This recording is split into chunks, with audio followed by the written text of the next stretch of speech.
المغرب الله يبارك بصحتهم فازوا بتنظيم كأس افريقيا 2025 و2030. كأس العالم، كأس العالم يا ناس، كأس العالم ما راهيش نابورتي. كأس العالم باش تنظمها تكون طالعه الطوب تاع لي طول، تكون النيفو تاعك طالع اقتصاديا، كلش تكون طالع باش يعطوك كأس العالم.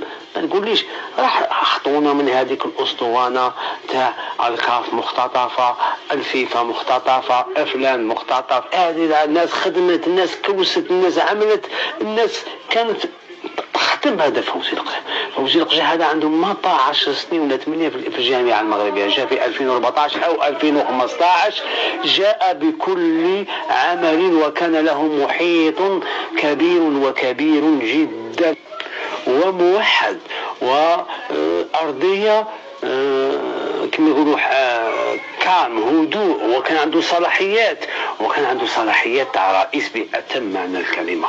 كان عنده رئيس، كان عنده السوتيان تاع ليطا تاعو، كان عنده السوتيان تاع الصحافه تاعو.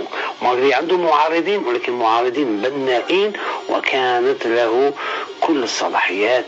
واشتغل راح الكاف، راح الفيفا، ودخل الفيفا عنده ما 3-4 سنين في الفيفا.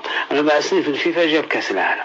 هو اول دخول تاعو في الفيفا كان في 2021، هو وهاني ابو ريده. اشتغل انسان محنك، انسان له كل الكاريزما. ما شفناش باللي ناخب وطني يتحكم في رقجه، ما شفناش ركراكي يتبغل على الاخر، ما شفناش ركراكي ما يجيش التربص. هنا في الجزائر، هنا الفرق بيننا وبين الجزائر.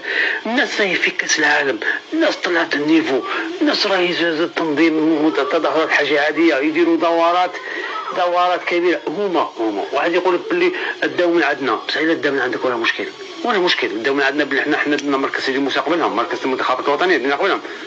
روح شوف مركز تاع محمد خامس، روح عندنا صحابي دخلوا له، قال لك طوب تاع لي طوب.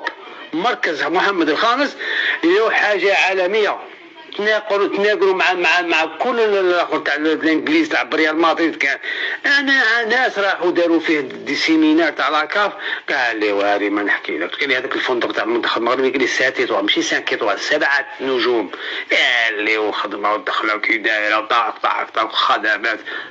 انا مركز سيدي موسى خدمنا في 2012.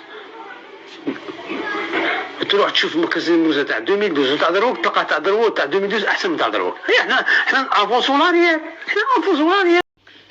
المغرب كاس افريقيا، كاس العالم، وقريبا رايحين يدخلوا في الاتحاد الاوروبي ويولوا يلعبوا كوب دوروب وتشامبيونز ليغ واوروبا ليغ. اما انت يا الكرغولي والكابيتشو راك فرحان لان الحكومه تاعك راهي تصرف الملايير باش يجيبوا طهاري والمعارضين اللي حابين يرفدوا لك السروال، اللي راهم يطلعوا لك في السروال. يعني لو كان ماشي هما راه حتى الموزمبيقي يضحك عليك، البنغلاديشي يضحك عليك، تما لازمك تحمد ربي كاينين. يا الكابيتشو يا اللي مريض نفسيا، قول للحكومه ديالك يروحوا يجيبوا بالقصير شاكيب خليل لطفي نزار والجماعه اللي دات الملايير وليد شادلي. يا الكابيتشو يا الحمار فيه.